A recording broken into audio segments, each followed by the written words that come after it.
The great hall of the Galactic Council fell silent when the transmission began to play. Hundreds of diplomats from dozens of worlds watched the screen with growing horror. The message was simple. The had awakened. Counselor L stood frozen at his seat. His thin legs trembled beneath him. Like most of his kind, he had only heard stories of the ancient tales passed down through generations. Stories of a predator species so terrible that entire civilizations had been consumed before they could send a single distress call. They had vanished 10,000 years ago, entering a hibernation cycle that the galaxy had prayed would last forever. That prayer had not been answered. High Arbiter raised one crystalline arm for silence. The tall being's body caught the light and scattered it across the chamber in fractured rainbows. His voice was calm, but those who knew him could see the fear in the way his form flickered. The transmission originates from the outer rim, said. 3 colony worlds have already gone dark. We must assume they have been consumed. Panic spread through the chamber like fire through dry grass. The delegation began to weep, their soft bodies shaking with terror. The ambassadors immediately started calling for evacuation ships. A group of diplomats simply collapsed, their fragile systems overwhelmed by stress. Ambassador Lisa Vance watched all of this from her seat in the human section. She was a tall woman with gray streaks in her dark hair and eyes that had seen more than most. She had served humanity for 30 years in the diplomatic corps. She had negotiated treaties, ended conflicts, and represented her species in 100 difficult situations. But she had never seen anything quite like this. The entire Galactic Council was falling apart in front of her. She turned to her aide and spoke quietly. "Get me Admiral. Tell him to activate the Third Fleet." Her aide nodded and hurried away. Lisa turned back to watch the chaos. She understood why the other species were afraid. Most of them had evolved on paradise worlds, planets with gentle climates, low gravity, and abundant food. Planets where the biggest danger was perhaps a mild storm or an occasional food shortage. They had never known true predators. They had never learned to fight. Humans were different. High Arbiter was trying to restore order, but it was hopeless. Half the delegations had already fled the chamber. Those who remained were arguing about evacuation routes and refugee protocols. Nobody was talking about fighting back. Lisa stood up. Her movement caught attention because humans were rare in these halls. Earth had only joined the galactic community 300 years ago, and many species still didn't know what to make of them. Humans were classified as creatures from a planet so hostile that most species couldn't survive there for an hour. "High Arbiter," Lisa said, her voice cutting through the noise. "I request tactical data on the threat." The chamber grew quiet. His crystalline form turned toward her with something like surprise. "Ambassador Vance," he said carefully, "they are not a threat that can be analyzed. They are a force of nature, a plague. Our only option is to evacuate as many worlds as possible and hope they return to hibernation before consuming everything." "I understand your concern," Lisa replied, "but I would still like to see the data." There was murmuring among the remaining delegates. Some looked at the human ambassador with pity, others with confusion. Did she not understand what she was asking? They had destroyed civilizations that were ancient when humanity was still living in caves. Hesitated, then transmitted the data to her terminal. Lisa studied it for a long moment. Fleet composition, attack patterns, biological analysis. They were indeed impressive. Large predatory creatures with natural armor and built-in weapons. They traveled in massive bioships grown from their own flesh. They reproduced quickly and consumed everything organic in their path. Lisa smiled. "We've dealt with worse," she said. The chamber erupted in confused noise. Counselor L managed to stop trembling long enough to speak. "Ambassador, with respect, your species is young. You cannot possibly have encountered anything comparable to the. They destroyed the Empire.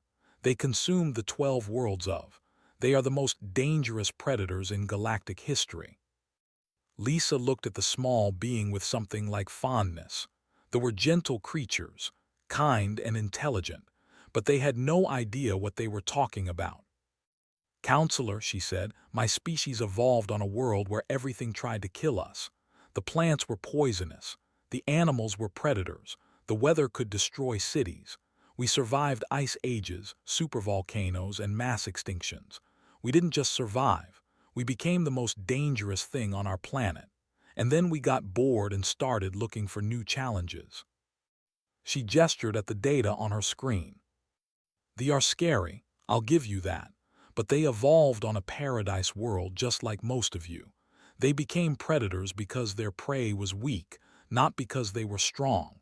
They've never faced anything that could fight back." She paused and looked around the chamber. "They've never faced humans."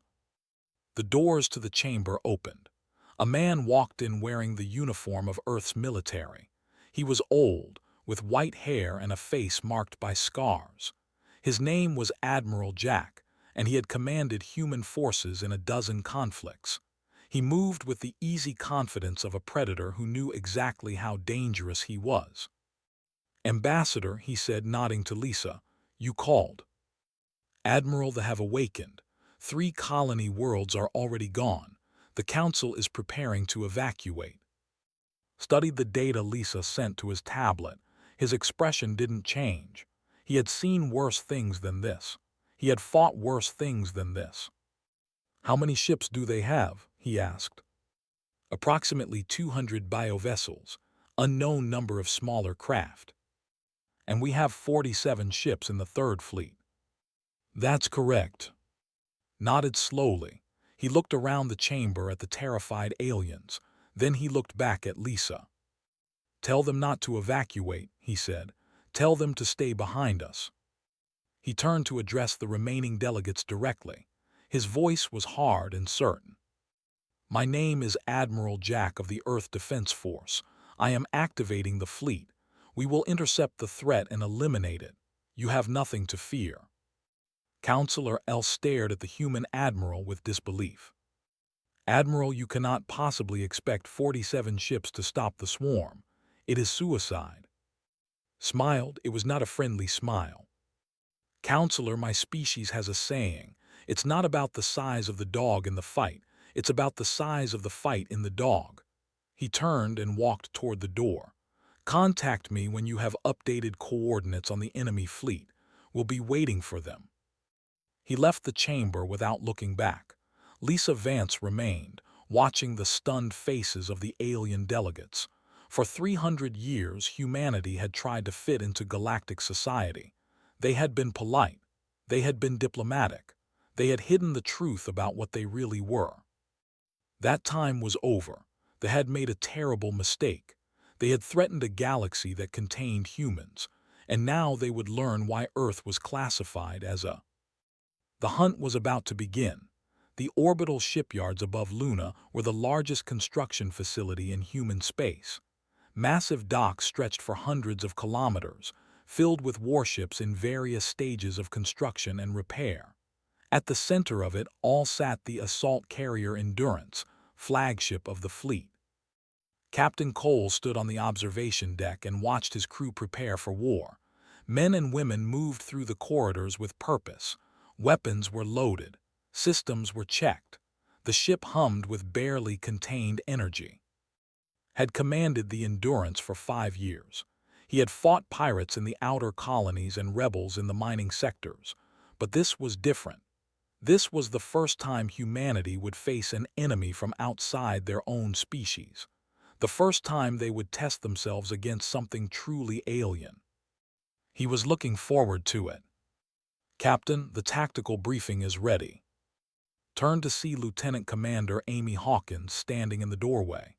She was a small woman with short red hair and sharp eyes. She had served as his tactical officer for 3 years, and he trusted her judgment completely. "Let's hear it," he said. They walked together to the briefing room where the senior officers had gathered. Dr. Grace was already there, her tablet filled with biological data on the... Sergeant First Class Price stood in the corner with his arms crossed, watching everything with the patient stillness of a hunting cat. Amy activated the display. Images of the filled the screen. They were large creatures, roughly 3 meters tall, with 4 arms and thick armored skin. Their heads were covered in bony plates, and their mouths were filled with teeth designed for tearing flesh. They looked like something from a nightmare. "They are apex predators," Amy began.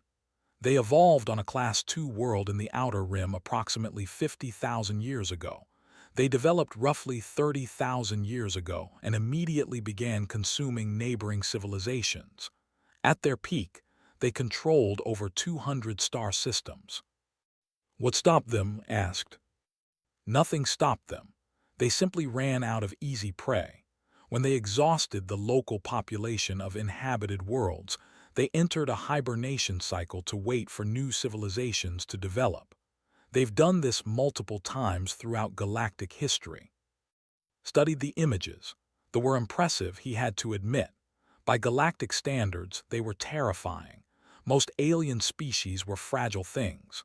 Low-gravity worlds produced beings with thin bones and weak muscles. Peaceful environments produced beings with no natural weapons or defenses. But humans weren't from a peaceful environment. Doctor stepped forward. She was a who had spent her career studying alien life. She had been assigned to this mission specifically to find weaknesses in the enemy. "I've completed my analysis," she said. "They are dangerous, but they have significant limitations. First, they evolved on a world with gravity only 60% of Earth standard. Their bones are strong by galactic terms but weak compared to ours. Second, they had a stable climate and abundant prey. They never developed persistence or endurance. They're ambush predators, fast and strong in short bursts, but they tire quickly." "So they're sprinters," said from his corner. "We're marathon runners." "Exactly. Third, and most importantly, they've never faced real resistance. Every species they've encountered has either fled or died. They have no concept of a prey species that fights back." Smiled, "Then we'll teach them." He turned to, "Sergeant, how are the Marines?" Price was a large man covered in scars from a dozen conflicts. He had grown up in the mountains of Alaska, hunting bears and wolves before he was old enough to join the military. He was exactly the kind of soldier the fleet had been designed to produce. "Ready and eager, Captain. 1,200 Marines, all volunteers. Best fighters Earth has ever produced." "Good, we'll likely need boarding operations. They use bioships. Standard weapons might not be enough." "My people can handle it. We've been training for this kind of thing our whole lives." The briefing continued for another hour. Fleet positions were discussed. Attack strategies were planned. But's mind kept returning to a simple truth. They had conquered the galaxy because they were predators facing prey. They had never met another predator. That was about to change. Later that day, an observer named Al arrived aboard the Endurance. He had been sent by the Galactic Council to witness the human response to the threat. He was young for his species, barely 200 years old, and he had never been aboard a human vessel before. The experience terrified him. The gravity alone was crushing. Humans lived in conditions that would kill in hours. Al had to wear a special suit just to survive, and even then every movement was exhausting. But the gravity was not the worst part. He watched the humans train. They gathered in large rooms and fought each other with their bare hands. They struck and kicked and threw each other to the ground. Sometimes blood was drawn. They laughed about it.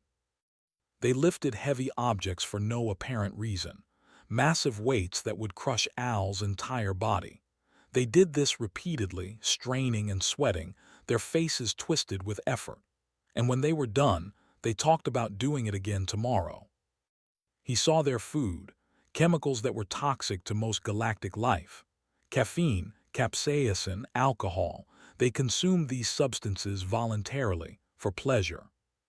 He learned about Earth, a world of extremes, deserts where nothing could survive, frozen wastelands at the poles, storms that could destroy cities, earthquakes that could level mountains, volcanoes that could block out the sun, and everywhere predators, lions and tigers and bears and sharks and snakes and spiders. A million different ways to die, and humans had survived them all. One evening, Al found himself in the ship's common area. Several Marines were relaxing after their training. One of them, a young woman with dark skin and bright eyes, noticed his presence. "Hey, little guy," she said cheerfully. "You're the observer, right? Come sit with us." Al approached cautiously. The Marines made room for him, careful not to touch his fragile body. "I must ask," Al said, his translator rendering his words in careful English, "are you not afraid? They have destroyed entire civilizations." The Marines looked at each other. Some of them smiled. "Let me tell you something," the young woman said. "My grandmother was born in a place called Nigeria. When she was a little girl, a disease called malaria killed half the children in her village. She survived. My grandfather was born in Alaska. When he was young, a bear attacked his family's camp. He killed it with a knife. He was 12 years old." She leaned forward. "Every human you see on this ship comes from a long line of survivors. Our ancestors fought through ice ages and plagues and wars and famines. The weak ones died. The strong ones had children, and their children had children, and eventually they had us." She gestured at her fellow Marines. "We are the children of we're not afraid of the should be afraid of us." Al looked at the smiling faces around him. These creatures were friendly. They had welcomed him warmly. But behind that friendliness was something else. Something ancient and dangerous. Something that had been forged in the fires of a planet that should have killed them 1,000 times over. For the first time since the crisis began, Al felt something other than fear. He felt hope. The fleet departed Luna the next morning. 47 ships carrying 12,000 of Earth's finest warriors.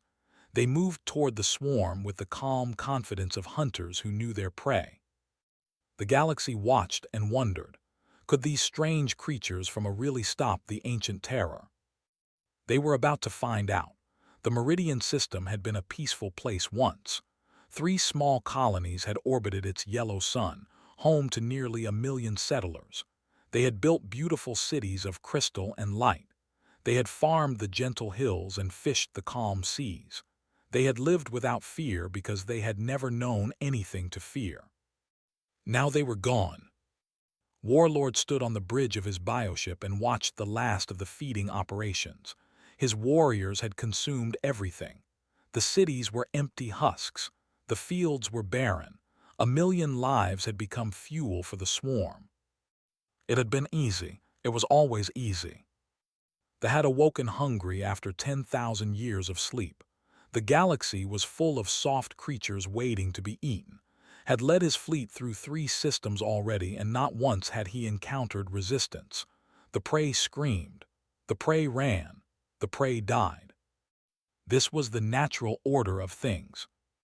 His sensors detected something approaching. Ships, many ships, felt a moment of anticipation. More prey had come to him. How convenient.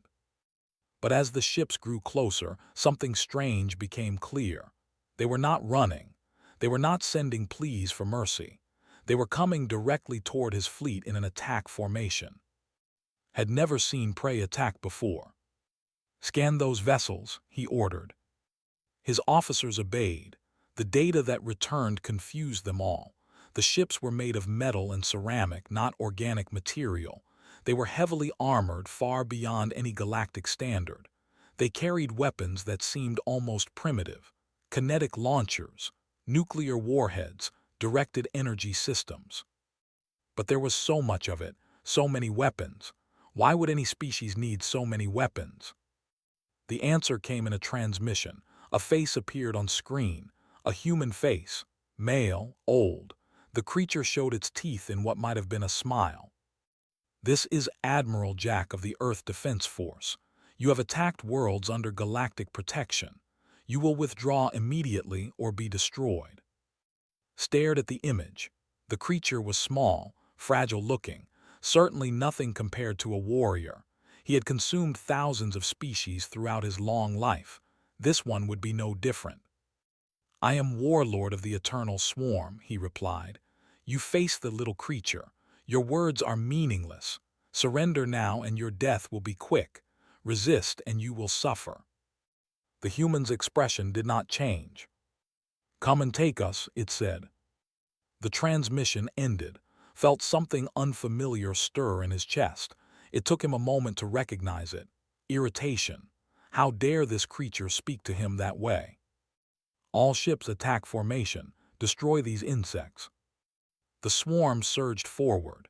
200 bioships, each one a living weapon filled with warriors bred for killing. They had destroyed armadas. They had broken empires. This small fleet of metal vessels would be consumed in minutes. The human ships did not retreat. They opened fire. Watched in shock as the first wave of his fighters exploded. The human weapons were brutally effective. Kinetic rounds tore through bioarmor like it was paper.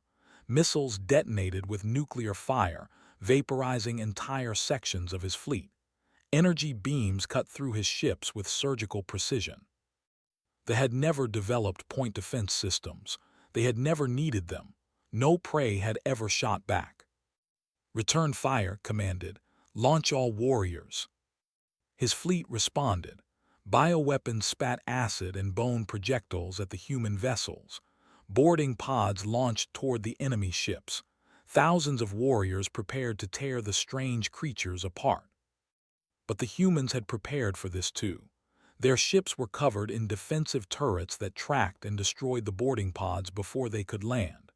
The acid attacks splashed harmlessly against armored hulls designed to withstand the radiation of space. The bone projectiles shattered on impact. And still the humans kept firing. One human ship pushed forward from the formation. It was a large vessel, heavily armed, with the name Endurance painted on its hull. It drove directly into the heart of the fleet, its weapons blazing in all directions. On board that ship, Captain Cole commanded his crew with calm precision. "Target their command vessel. Marines prepare to board." In the launch bay, Sergeant Price gathered his team. 50 Marines in heavy combat armor, armed with rifles and blades and grenades. They had trained for this moment their entire lives. They were ready. "Listen up," said. "These things are big and ugly, but they're just animals. Fast animals with sharp teeth. We've been killing things like that since we lived in caves. Today is no different." The boarding pod launched. It crossed the gap between ships in seconds and crashed into the hull of its command vessel. The Marines cut through the organic wall and poured into the ship. The fighting started immediately. A warrior charged at, all four arms reaching for him. It was fast. It was strong. It was exactly as dangerous as the briefings had promised. Shot it twice in the chest, ducked under its claws, and drove his combat knife through its skull. "Move," he shouted. "Push forward." The Marines fought through the ship with brutal efficiency. They were fearsome opponents, but they had never faced anything like humans. They expected their prey to freeze in terror. They expected easy kills. Instead, they found creatures that fought back with equal ferocity. Creatures that kept fighting even when wounded. Creatures that worked together with perfect coordination, covering each other, supporting each other, never leaving a soldier behind. Private First Class Tyler was young. This was his first real combat deployment. When a warrior appeared in front of him, he froze for just a moment. The creature was enormous, its teeth dripping with something that might have been blood. Appeared beside him. He tackled the warrior, breaking 2 of its arms with practiced movements, and put 3 rounds through its head. "They're just animals, kid," said, helping Tyler to his feet. "Big, ugly animals. Don't let them scare you." Tyler nodded, his fear replaced by determination. He raised his rifle and joined the push forward. Outside, the space battle continued to rage. Chief Petty Officer Sandra flew her through the chaos, weaving between explosions and enemy fire. Her mission was simple but important. A group of survivors had been found hiding in the ruins of the colony. She was going to get them out. Her ship took damage. Warning lights flashed across her console, but Sandra had flown through worse conditions during training exercises on Earth. She had survived hurricanes and lightning storms and engine failures. A few alien fighters weren't going to stop her. She reached the survivors, loaded them aboard, and flew back to the fleet. 23 lives saved. Back on command ship, the Marines reached the bridge. The warlord himself faced them, surrounded by his personal guard. "You cannot win," growled. We are the ultimate predators." Looked at him with something like pity. "No," he said, "you're not." The Marines opened fire. When the battle ended, the swarm had been cut in half. Warlord was dead. His command ship was a drifting hulk. The survivors fled into deep space, broadcasting warnings to the rest of their kind. The humans had won. On the bridge of the Endurance, Admiral received the reports with grim satisfaction. They had lost 7 ships and 400 soldiers. It was a heavy price, but they had proven something important. They could be beaten. And humanity was just getting started. They did not understand what was happening. They had retreated from the Meridian system, regrouping in the safety of their own territory. This was normal. When prey proved difficult, UN found easier targets. The galaxy was vast. There would always be more worlds to consume. But the humans did not let them go. Admiral's fleet pursued them across 3 star systems. Every time they stopped to rest, the humans attacked. Every time they tried to establish a defensive position, the humans flanked them. Every time they thought they were safe, human ships appeared on their sensors. This was impossible. This was wrong. Prey did not chase predators. Commander Torres sat in the intelligence center of the Endurance, tracking enemy movements across a holographic star map. She was a small woman with glasses and a brilliant mind. Her job was to predict what they would do next and make sure human forces were waiting for them. It was not difficult work. They were predictable. They had spent thousands of years hunting species that never fought back. They had no experience with an enemy that could think and adapt. "They're regrouping at Theta Station," she announced. "Approximately 120 vessels. They're trying to establish a defensive perimeter." Admiral studied the map. "Then we hit them before they finish. Captain Cole, take the forward group. I want you in their lines before they know what's happening." "Understood, Admiral." The human fleet split into 3 groups. They attacked from multiple directions at once, overwhelming the defenses with speed and coordination. The battle lasted 6 hours. When it ended, 50 more ships had been destroyed. And still the humans pursued. Gunnery Sergeant Henderson had an idea. They had captured a vessel in the last engagement, a medium-sized ship, badly damaged but still functional. Most commanders would have destroyed it or left it behind. Henderson saw an opportunity. "Let me take it," he said to Captain Cole. "Fill it with explosives. I'll fly it right into their flagship." Cole looked at him. "That's suicide, Sergeant." "Not if I time it right. These things have escape pods, don't they?" They did. Alien escape pods designed for alien bodies, but Henderson was confident he could make it work. He had grown up in the deserts of New Mexico, where temperatures could swing 50 degrees in a single day. He had survived situations that would kill most people. A little discomfort in an alien escape pod was nothing. Cole approved the plan. Henderson spent 12 hours rigging the captured vessel with explosives. He flew it toward the fleet alone, broadcasting a fake distress signal. The enemy thought one of their own ships had survived. They let him get close. He detonated the explosives at point-blank range. The carrier vanished in a ball of nuclear fire. Henderson ejected moments before the explosion, tumbling through space in a pod designed for a creature twice his size. He floated in the cold darkness for 6 hours before a human rescue ship found him. When they pulled him aboard, his body temperature had dropped to dangerous levels. His skin was blue. Ice had formed on his equipment. "Are you all right, Sergeant?" the medic asked. Henderson shrugged. "I've been colder. Did we get the carrier?" "You got it, Sergeant. Completely destroyed." Henderson smiled. "Good, what's next?" Deep in the heart of space, the stirred. She was ancient beyond measure, the first of her kind, the mother of all. For 10,000 years she had slept at the center of there, dreaming of past conquests. Now her children's fear had awakened her. Something was wrong. She reached out with her mind, connecting to the swarm. She felt their confusion, their terror. They were being hunted by creatures they had never encountered before, creatures from a world called Earth.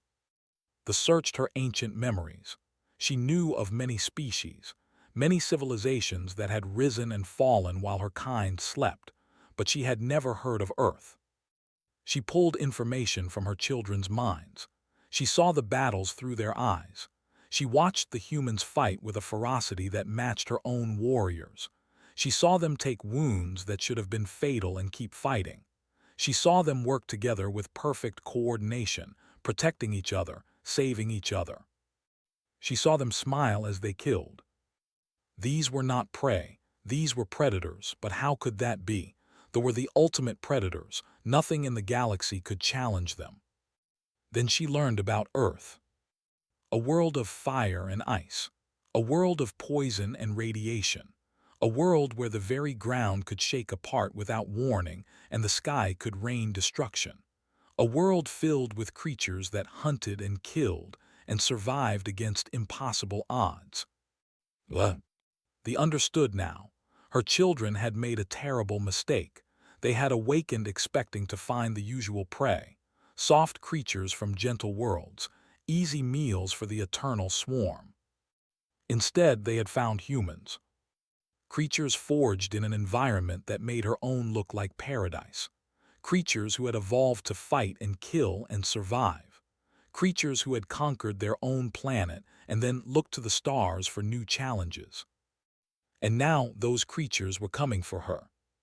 For the first time in 10,000 years, they felt something she had almost forgotten. Fear. The human fleet entered space 3 days later. Commander Torres had identified the location of a massive organic structure orbiting a dying star, the nursery where billions of waited in hibernation. Admiral gathered his officers for a final briefing. "This is it," he said. "The heart of the swarm. If we destroy this, we end the threat forever." "The Galactic Council is requesting we negotiate," Lisa Vance reported. "They say they are ancient, valuable. They want us to find a peaceful solution." His expression hardened. Did they negotiate with the 3 colony worlds they consumed? Did they offer peace to the million they ate? "No, Admiral." "Then we have nothing to discuss. These creatures exist to hunt and kill. They will never stop. They will never change. The only way to protect the galaxy is to eliminate them completely." He turned to face his fleet through the viewport. 40 ships remained, 8,000 soldiers. They were battered and tired from weeks of constant fighting, but they were ready. "We are humanity's answer to the galaxy's monsters," said. "Our ancestors survived ice ages and plagues. They conquered every predator on Earth. Now it's our turn. We will finish what we started." He gave the order. The fleet advanced toward the final battle was about to begin. That was unlike anything the humans had ever seen. It was not a planet but a living structure. A massive organic construct the size of a small moon, wrapped around a dying red star. Its surface was covered in ridges and valleys of flesh, pulsing with alien life. Billions of waited inside, sleeping in chambers of bone and tissue, ready to awaken and consume the galaxy. At its heart sat the Admiral looked at the structure through the viewport of the Endurance. His fleet had fought through endless waves of defenders to reach this point. They had lost ships and soldiers, but they had made it. "All vessels begin bombardment," he ordered. "Target the surface structures. open a path for ground forces. The human fleet unleashed everything it had. Nuclear warheads detonated across the surface of the kinetic rounds punched through organic armor. Energy beams carved trenches of fire through the living flesh. They responded with desperate fury. Every remaining ship threw itself at the human fleet. Millions of warriors poured from the surface, forming living shields around critical structures. It was not enough. Vice Admiral Chris Palmer led the ground assault. He was a veteran of 20 years, with scars on his body from a dozen campaigns. His crashed through a weakened section of this hull, depositing him and 300 Marines directly into the enemy's heart. "Push forward," he shouted. "Find the—" The fighting was brutal. Warriors came at them from every direction. The tunnels of them were dark and twisted, filled with organic structures that seemed to reach for them. The air itself was thick with spores and chemicals designed to weaken invaders. The Marines kept moving. Palmer took a wound early in the assault. A claw punched through his shoulder, missing his heart by centimeters. Any other species would have collapsed. Any other species would have died. Palmer ripped the claw out, sealed the wound with emergency foam, and kept fighting. "Is that all you've got?" he growled at the dead warrior. "My grandmother hit harder than that." Corporal moved through the chaos, dragging wounded Marines to safety. She was a combat medic, trained to save lives in the worst conditions imaginable. She had performed surgery during earthquakes, treated injuries during volcanic eruptions, kept soldiers alive during chemical attacks. This was just another day at work. A broke through the line and charged directly at her patients. She killed it with a surgical laser, adjusted its settings, and went back to closing a wound. "Stay with me, soldier," she said to the man on her table. "You're not dying today." He didn't die. None of her patients died. Sergeant Price led his team deeper into the— They had a specific target. Intelligence had identified this chamber at the center of the structure. Kill her, and the entire swarm would collapse. "How far?" he asked. 200 meters, his scanner operator replied. "Heavy resistance ahead." "Then we go through them." They went through them. They waited in a chamber of flesh and bone. She was enormous, larger than any the humans had seen. Her body was covered in armor plates that had hardened over. Her forearms ended in blades that could cut through steel. Her mind could reach across the stars, commanding millions of her children. She watched the humans approach through the eyes of her warriors. She felt them fall, one by one, as the strange creatures pushed closer. Once team reached her chamber, she was ready. "You cannot win," she said, her voice echoing directly in their minds. "I am eternal. I have seen empires rise and fall. I have consumed civilizations beyond counting. You are nothing." Looked at her. She was impressive, he had to admit. Thousands of years old, millions of children, the mother of the greatest predator species the galaxy had ever known. He raised his rifle.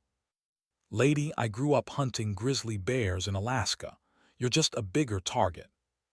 The Marines opened fire. The battle that followed was the hardest they had ever fought. It was fast despite her size. Her armor deflected most of their weapons. Her psychic attacks disrupted their concentration, filling their minds with fear and pain. But humans had evolved to push through fear and pain. Their ancestors had faced saber-toothed tigers and cave bears and each other. They had learned to keep fighting when their bodies screamed at them to stop. Took wounds that would have killed, he kept fighting. His soldiers fell around him, he kept fighting. The psychic attacks pounded against his mind, he kept fighting. Because that was what humans did. They endured, they persisted, they never ever gave up.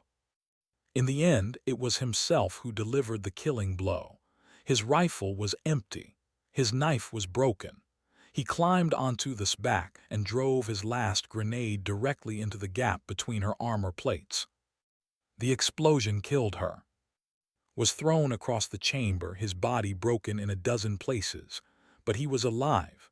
Somehow, impossibly, he was alive. "Is she dead?" he gasped. Corporal appeared beside him, already working on his wounds. "She's dead, Sergeant, it's over." Across the stopped fighting. Without this guiding mind, they became confused, disorganized. The human forces systematically eliminated the remaining resistance. By the time the dying star set behind the battle was over. Admiral walked across the battlefield 3 days later. The organic surface of the was quiet now. The endless tunnels were empty. The nursery chambers that had held billions of sleeping had been sterilized. The threat was ended. Elder L walked beside him. The old had traveled from the Galactic Council specifically to witness the aftermath. He moved slowly in his gravity suit, his fragile body struggling with conditions that humans found comfortable. "I must ask you something," El said, "a question that has haunted our people since first contact." "Ask." "How did your species survive your world?" Stopped walking. He looked at the alien elder, then at the human soldiers moving across the battlefield. They were tired. They were wounded. Many of them would carry scars for the rest of their lives, but they were already preparing for the next mission, already looking for the next challenge. "We didn't just survive it," said. "We conquered it. Every predator, every disease, every disaster. We beat them all. And when we ran out of things to fight on Earth, we looked up at the stars and wondered what else was out there." He gestured at the dead. "Now they know." El was silent for a long moment. "The Council wishes to offer humanity a permanent seat on the High Council, specifically to deal with existential threats." Nodded, "We accept." There is also discussion of sending a message to other predator species in the galaxy, a warning that Earth stands ready to defend the innocent. "Good, let them know we're watching." The human fleet departed a week later. They left behind monitoring stations and defense platforms. They left behind a graveyard. And they left behind a message for any species that might threaten the peace of the galaxy. Earth was watching, they were ready. Back home, recruitment posters appeared on every human colony. They showed a soldier in combat armor standing against a field of stars. The slogan was simple: "Earth made us hard, let's show them why." Volunteers lined up by the thousands. The galaxy had learned an important lesson. There were predators, and then there were predators. The soft species from their paradise worlds had found protectors, and the creatures who hunted the weak had found something new. They had found something that hunted back. The age of humanity had begun.